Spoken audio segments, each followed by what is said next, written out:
I think the topic of picking a new iPhone usually goes in three ways. Some people just want an iPhone, doesn't matter which one, meaning the less expensive it is, the better. Other people either want the successor to their current iPhone because they loved it or want to try another because they didn't or got bored of it. But I think the third category is the most interesting. People that want the best iPhone, and this is a tricky premise because we usually attribute price as a determining factor, and in the case of iPhones, it's actually not that simple. This year we have 4 iPhones, 2 regulars and 2 Pros, where for the first time ever, it's really just 2 different phones with different size options. Thing is, the more I've spent the past few days comparing them, the more that I realize that they're not really that much different. So it might just be that you don't need to pay extra to get the best one for you. I'm Jaime Rivera with Pocketnow, and let's dive in, sponsored by Subcase. Stick around to learn how you can win either of these iPhones in our giveaway.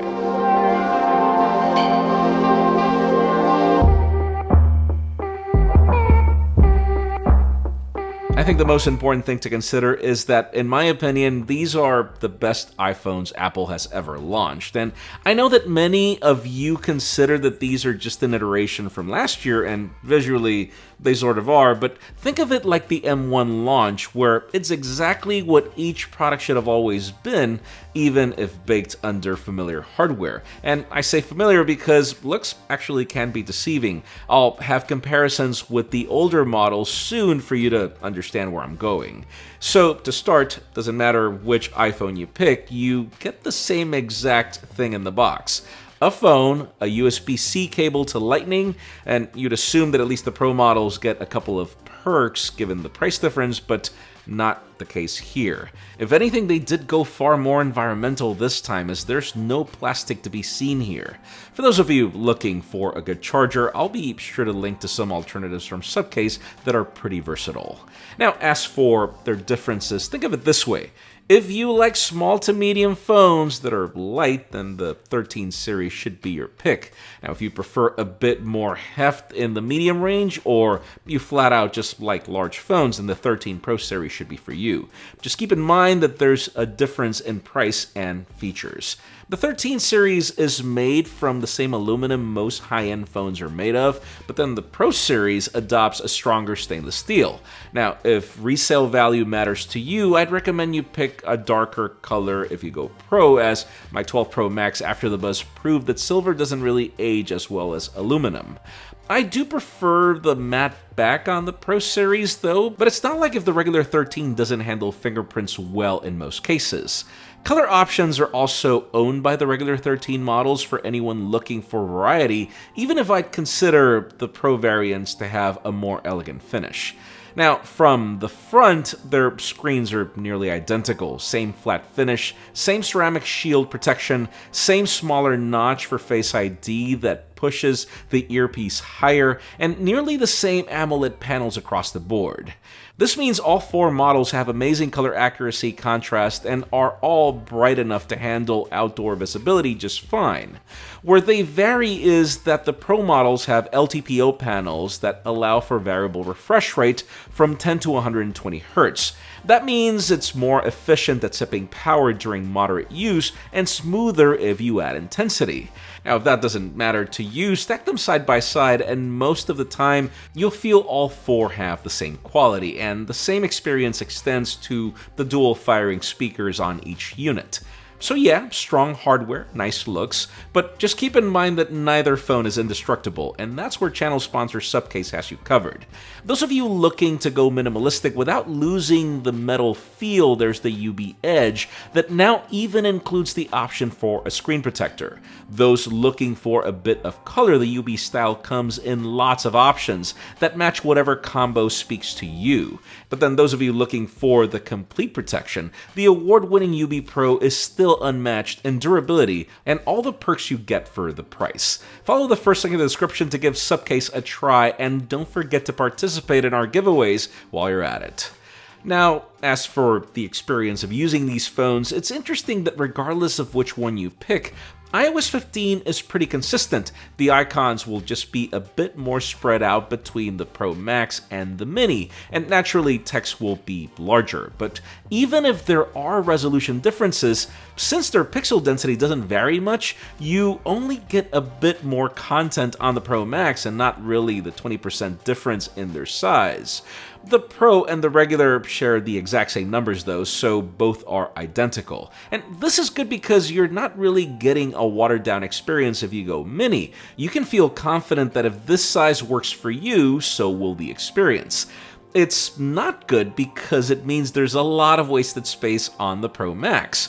I do wish there were some sort of multi-window user interface or Apple Pencil support for a larger canvas. It's the reason I feel the 13 or 13 Pro are the sweet spot, because you get a massive screen on a package you can handle with one hand. Now, even down to the spec sheet, it's crazy how similar these phones are. They all get the same A15 Bionic, which is so far second to none. They now all start at the same amount of storage, and picking more costs the same price difference. All flavors of 5G are now standard, and the same goes for their IP rating and wireless connectivity. And sure, the regular variants get 2 less gigs of RAM and 1 less GPU core, but I seriously can't tell the difference in day-to-day use. Load the home screen with all the widgets you want, move around different screens, and you won't be able to tell one is better than the other. Unless you're scrolling down menus or playing a game that supports high refresh rate, the experience is solid on all 4 iPhones. Maybe what you will notice is that battery life did get better.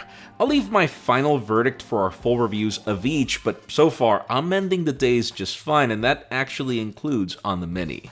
Maybe the spot where most of you expect major differences is in the camera department, because if you look at the spec sheet, the Pro models don't just have an extra focal length, but they also have better optics and perks like Pro RAW, Pro Res, and a macro mode that the regular models don't. That said, since the regulars have the same primary sensor as last year's 12 Pro Max, plus that sensor shifting stabilization, I think you're in for a surprise.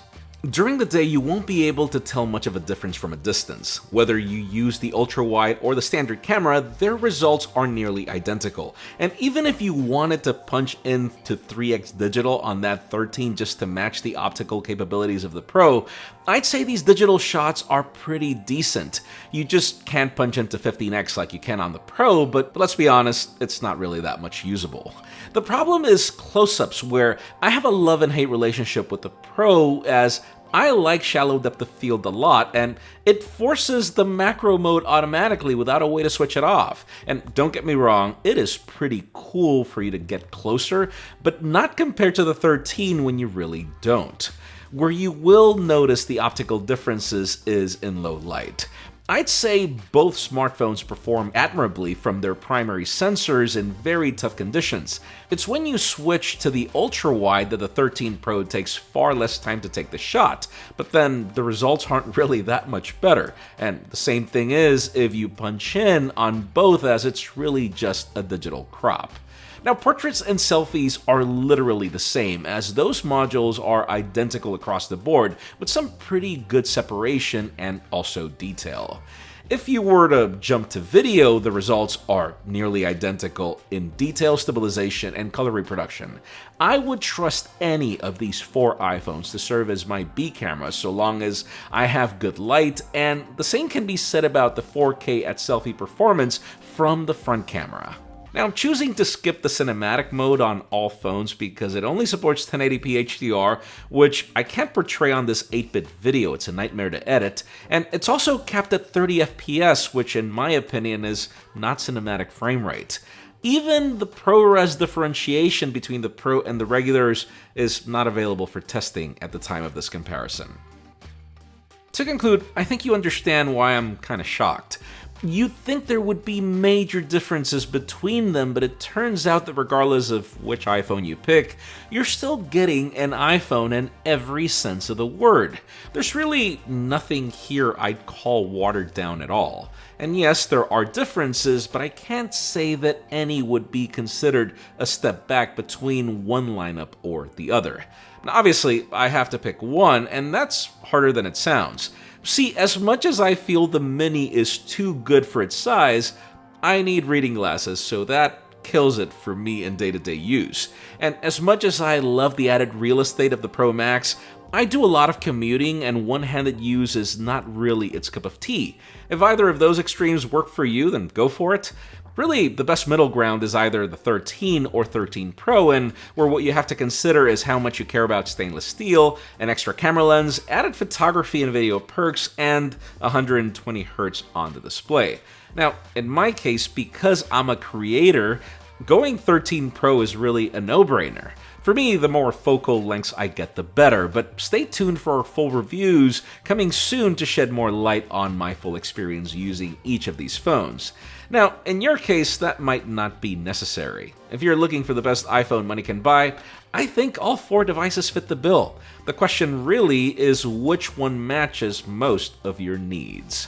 Let us know which one would you pick in the comments down below, and while you're at it, follow us on social media and subscribe to our channel for more videos like this one. You can also follow me on my personal handles to see me return to the Pro model after spending a year with the Pro Max and thinking twice about that. Please give this video a thumbs up if you like what you saw. I'm Jaime Rivera. Thanks so much for watching.